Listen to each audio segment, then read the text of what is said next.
За Facebook дээр өвчлээ ээж нарын дээр сүрэн мэдээллүүдийг уншихад за манай нөхөр араар тавьчлаа. Би одоо тэсэхгүй би саллаа. Би тэдэн хүүхэдтэй магадгүй 2 3 хүүхэдтэй айгаа их хүүхэд одоо олон хүүхэдтэй ээж байдаг. Эсвэл хадам ээж маань муухай аш гаргаад байна. Би хадам ээжтэйгээ таарахгүй байна. Одоо тэгжээсэн тустайгаараа амьдрна эсвэл би сална гэдэг. Одоо өөрийнхөө нөхрийг хадам ээжийг муулаа ичдэг. Сарын дараа найзуудтайгаа гардаг. Та нөхрөө аль хэдийн өөрчилсөн. Харин танаа найзууд болохоор магадгүй таны группийн бүсгүйчүүд харахтаа таны нөхрийг адгийн шаар гэснүүдээр харах магадлал байдаг. Энэ зүйлсээс бид нэр зайлсхийх ёстой. Айгүй их тийм постууд байдаг. Доороо ингээд уншихаар комментууд нь ч гэсэн асар их тийм сүрэг мэдээлэл байдаг л та. Хэдийгээр одоо ямар ч асуудалгүй мөртлөө тэр мэдээлэлүүд уншихаар эрэгтэй хүмүүс ч одоо нэг тийм муухай ч юм уу те бас нэг эргэлзээ ч юм уу нэг төрүүлэхээр заримдаа санагддаг. За яг ямар хуу хандлагатай хүмүүс яг яагаад бичдэг вэ? Хадам ээж аваад амуулж гэж. За нэгдүгээрх нь ер нь бол өөрийнхөө зүртгэлийг одоо онгойлгох хэрэгцээтэй. За энэ хэрэгцээ хангагдаагүй улмаас интернет орчинд өөрийнхөө хувийн амьдралыг хүмүүс маш ихээр бичдэг. Өөрөөр хэлбэл энэ бол ганцаардлаас ирж байна гэсэн үг. Өдрийн бүсгүйчүүдийн гол хийх ёстой тэр зүйл бол зөвхөн интернетээс очиод зөвлөгөө авна гэсэн сэтгэл зүйнээс холдох ёстой тийм. Тэм учраас сэтгэл зүйн зөвлөгөөг, тусламжийг хүн интернетээс эсвэл телевизээр хайж байгаас эсвэл FM-ээс авах ёсгүй. Тэгэхээр бүсгүйчүүдээ үнэхээр сэтгэл зүйн бодол доктортой 50 амьдрахыг хүсэж байгаа бол интернет дээрх зарим хог гэсэн мэдээлэлээс өөрийгөө холдуулах ёстой. Одоо вирусын гаралтай ханиадтай хүнд аллергийн гаралтай ханиад нь юм бичээд үр дүн гарахгүй шиг та хоёрын гэр бүлийн дундх асуудал болохоор арай өөр байгаа. Яг гэвэл таны нөхөр өөр, та өөрөө өөр. Тэгэхэд нөгөө гэр бүл болохоор бас өөр хүмүүс байдаг. Тэр гэр бүлд өгсөн зөвлөгөө магадгүй яг тийм алхмаар шийдэгдээд сайн болсон байж болох. Гэхдээ таны гэр бүл төр болохгүй шүү дээ. За намайг Саран Заяа гэдэг. Тэгээд одоо Facebook нэг групп байдгийн. Тэгээд группийн маань нэр нь болохоор 2015 оны 5-6-7 сар төрсэн ээжүүд гэдэг групп байгаа.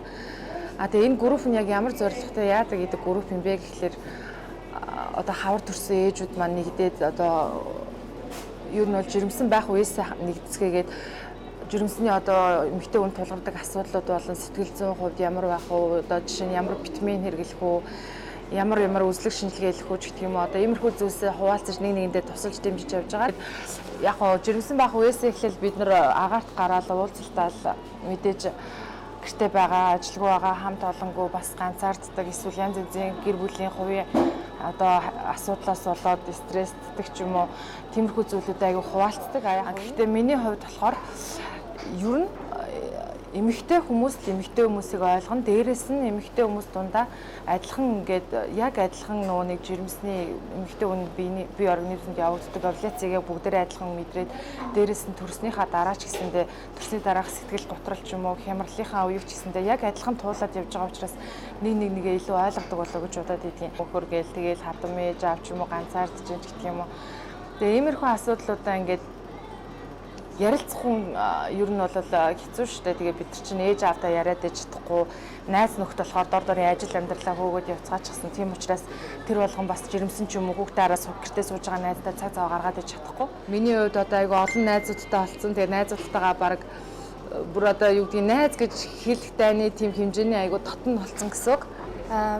Хүүхдээ төрүүлснээс хойш ер нь ингээд Facebook-ийн эмэгтэйчүүд цугладаг, ээжүүд цугладаг тийм группүүдээр их ордог болсон.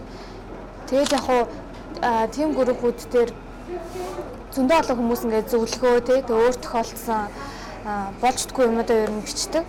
Тэгээд би ч яг хөтэ ингээд эмэгтэй хүн болохоор бас сэтгэлээ бодлох гал Facebook группүүдээр ер нь их юм бичдэг байсан. Тэгээд нэг өдөр харин нөхөртөөгөө муудалцаад тэгээд манай нөхөр маань харин юунд дараа нь ингээд өвлөрсөн байна гулгаан массажинд орсон гээ надад үнэ хэлээ. Би тэгээд тэрэн сайн мэдэхгүй болохоор зөвхөн эмэгтэйчүүд гэнэ Facebook-ийн группээс харин тэрийг асуугаад тэгсэн чинь тэр нь яг ингээл массаж нэрийн дор ингээл биеийн үнэлэх хүүхнүүдтэй тийм газар байсан мэлээ. Би тэрийг мэдээгүй. Тэгээд тэрнээс болоод манай гэрт бөөн хэрүүл шуугаан тэгдэл баг хөрөгдөр ингээ одоо салах дээрээ тулцсан.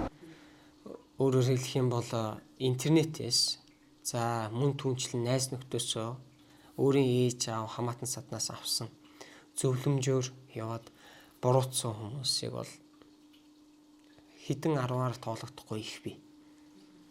Яагаад гэх юм бол хинч таны амьдралаар амьдрахгүй гэдгийг нэг нь ч ойлгоогүй байдаг. Одоо л ер нь бас жоохон харамсаж байгаа хгүй юу?